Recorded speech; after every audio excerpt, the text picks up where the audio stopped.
Sveiki, šiandienos tema yra booleans. Tai labai dažnai programuojant jums reikės duomenų tipo, kuris gali turėti vieną iš dviejų reikšmių, pavyzdžiui, tokias kaip taip, ne, išjungti, jungti, teisinga, neteisinga. Tai tam C# turi bool duomenų tipą, kurio reikšmės gali būti true arba false.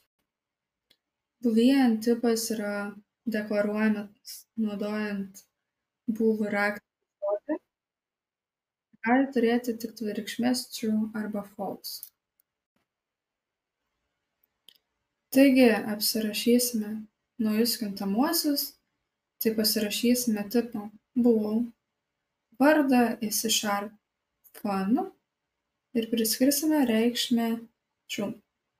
Atitinkamai tą patį padarysime su dar vienu nauju kintamuoju, tik priskirsime mes jam reikšmę fall ir aš atspausdinsiu vėliau tai konsolės lange jų reikšmes. Tai pirma reikšmė bus true, antra false. Taigi, kaip ir matome konsolės lange,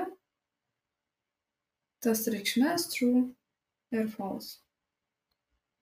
Toliau, ką reikia žinoti, kad sąlyginiam testavimui dažniau yra pateikiamos loginės reikšmės iš loginių reiškinių.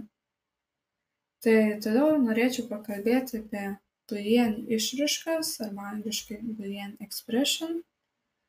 Tai boolean expression grąžina loginę reikšmę true arba false, lygindama reikšmes kintamuosius. Tai naudinga, kuomet yra norima kurti logiką ir ieškoti atsakymų. Tai pavyzdžiui, galime naudoti palyginamą operatorių didesnis nei, kad sužinotume, ar išraiška arba kintamuosis yra teisinga. Taigi, susikursiu aš naujus kintamuosius int x ir int y. Tai priskirsiu x reikšmę 10, y 9 ir tada pasirašysiu console writeLine, priskliausiu, sutikrinsiu, ar x yra daugiau už y. X yra daugiau už y, todėl čia bus atsakymas true. Ta patį galiu daryti ir su skaičiais, žiūrėti, ar 10 yra daugiau už 9. Tai atsakymas teisingas, gausime konsolėje true.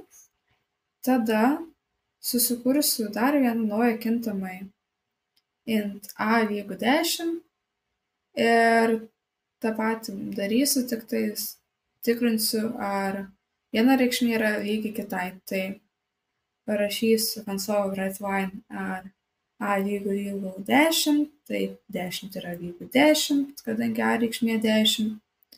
Ta patį patikrinsiu ir su skaičiais, tada rašysiu 10 lygu 15, čia bus false, nes 10 nėra lygu 15. Tada tikrinsiu vėliau, ar 10 yra mažiau už 9, 10 nėra mažiau už 9, tada gausime false. Ir tą patį tikrinsime su x ir y kintamaisiais, tai ar x yra mažiau už y, tai bus false, nes 10 nėra mažiau už 9. Tai šiam kartui turbūt būtų apie booleans tiek.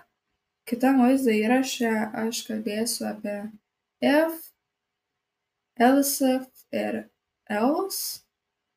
Tai jeigu kam įdomu, tai paspauskit subscribe, paspauskit like, tai iki kito karto.